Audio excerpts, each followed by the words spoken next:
어제 미국의 근원 소비 지출 물가가 예상치보다 소폭 높게 발표되면서 시장은 하락했습니다. 꽤 큰 폭으로요.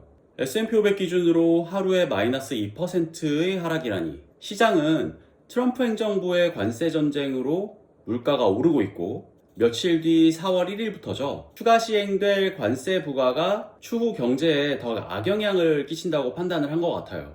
PCE가 2.8%, 2% 후반대가 나오면서 인플레이션 압박이 높아진다고 해석을 했는데, 관세 전쟁이 본격적으로 시작된다면 물가는 더 오를 것이고, 물가가 오르면 금리는 내리기 더 힘든 상황이 되지 않을까요? 심지어 여기에 추가 긴축을 할 수도 있겠죠?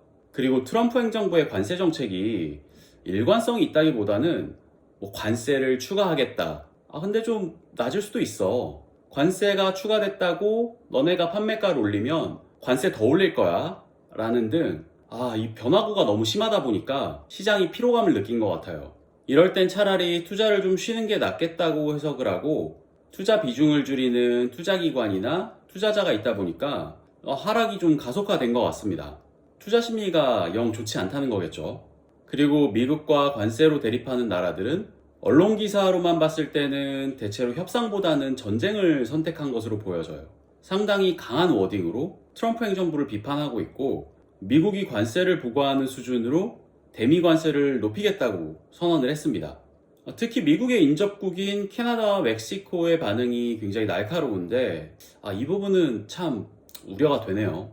시장도 여기에 반응하면서 어제만 2% 가까이 급락을 했죠. 흐름이 좋아 보이지 않는다는 겁니다. 트럼프 대통령 취임 후 큰 폭으로 주가가 하락하는 상황인데, 트럼프 행정부는 어떻게 이 위기를 극복할 수 있을지 궁금하네요. 과연 이번 관세 전쟁으로 다시 한번 미국의 위상이 드높아질지, 그게 아니면 이 미국도 극복하지 못하는 세계의 벽이 있구나를 알게 될지 궁금합니다. 두 눈으로 똑똑히 보기 위해서 칼바람을 맞으면서 미국 주식 투자를 이어가 봐야 될 것 같아요. 우리 부부는 부를 5주 추가 매수해서 부부 합산 총 2299주를 보유하고 있습니다.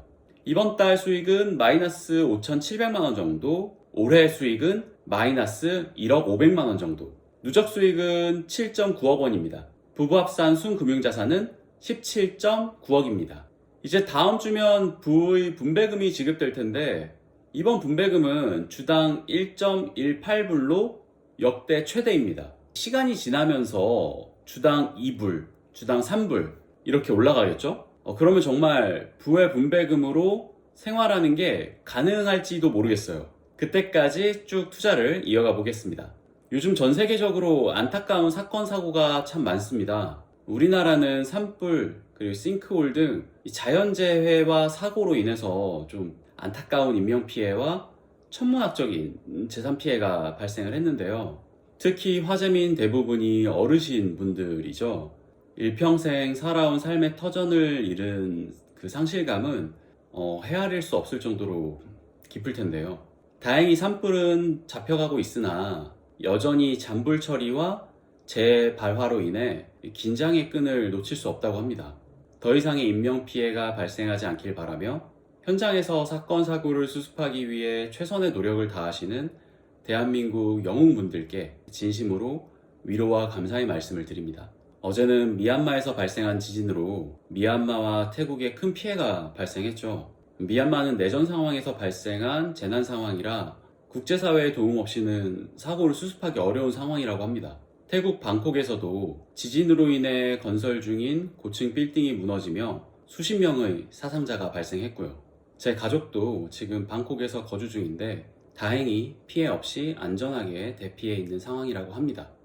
부디 미얀마 그리고 태국에 계신 대한민국 국민들의 피해가 없길 간절히 바라면서 미얀마와 태국에도 더 이상의 추가 피해가 없길 기도하겠습니다. 오늘 영상도 봐주셔서 감사하고 다음 영상에서 뵐게요. 오늘 영상 끝.